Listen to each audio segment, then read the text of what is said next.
Всем привет! Я начал новый объект. Я буду делать цоколь. Сейчас он выглядит следующим образом. Как вы можете заметить, здесь на цоколе сделана шуба. Выглядит сейчас все вот таким плачевным образом. Все это отваливается.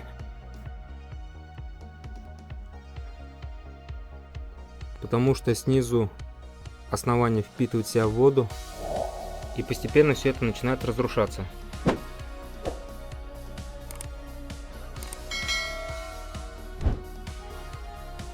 Таким же образом выглядит баня, и еще я буду делать беседку, но там шубы нет, там просто кирпич. На данный момент я зачищаю цоколь, убираю шубу. Все это выглядит сейчас вот так. Все уже намного лучше. Сам процесс, как я все это чищу, я вам показывать не буду. Там нет ничего сложного, замудренного. Просто перфоратором все это отбивается. В дальнейшем буду набивать на него сетку, грунтовать и уже штукатурить. Как я придаю ему рельеф и какой будет рисунок, а также цвет, вы увидите уже чуть позже. Вот я закрепил сетку по всему периметру цоколя. Также я сделал у бани и у беседки. Сетку крепил вот на такие дюбли-хомуты. Они работают не на отрыв больше, а на то, чтобы просто сетку здесь удержать. Даже если она немножко будет двигаться, то есть хомутик немножко будет выходить, это не страшно. Главное, чтобы сетка оказалась в теле бетона. Один из моих зрителей написал мне такой комментарий, что вот эти вот дюбли-хомуты, они зимой потрескаются. Но здесь, так сказать, есть один нюанс. Эти дюбли-хомуты, они есть пластиковые, а есть нейлоновые.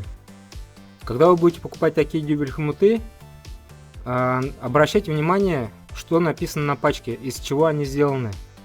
Обычно написано, что это или пластик, или, как в моем случае, это нейлон. Как вы можете проверить, из чего они сделаны и насколько они прочные, в случае, если на пачке не написано, из чего они сделаны?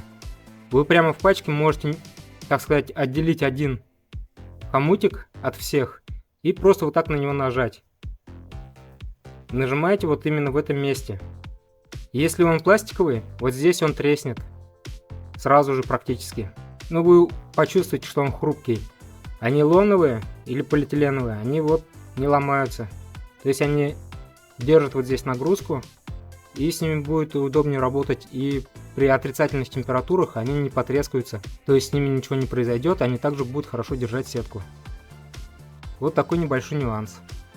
Для меня это было очевидно, но благодаря тому комментарию, который был написан, я понял, что для вас это не очевидно и нужно этот момент озвучить. Поэтому спасибо этому зрителю за его комментарий.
Сначала крашу артбетон в основной базовый цвет.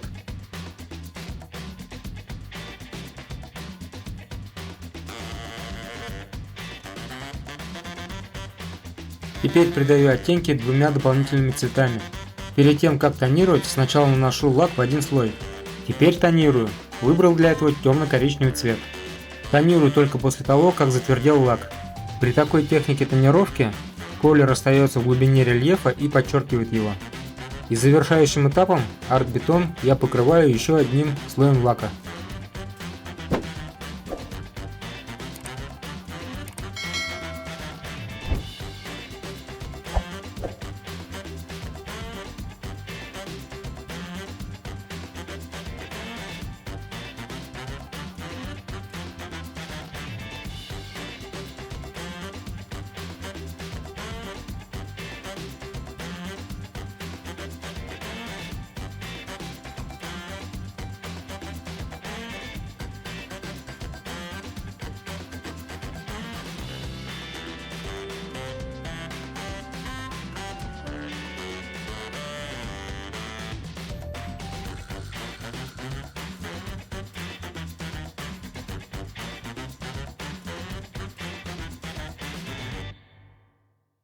Вот такой камень у меня получился.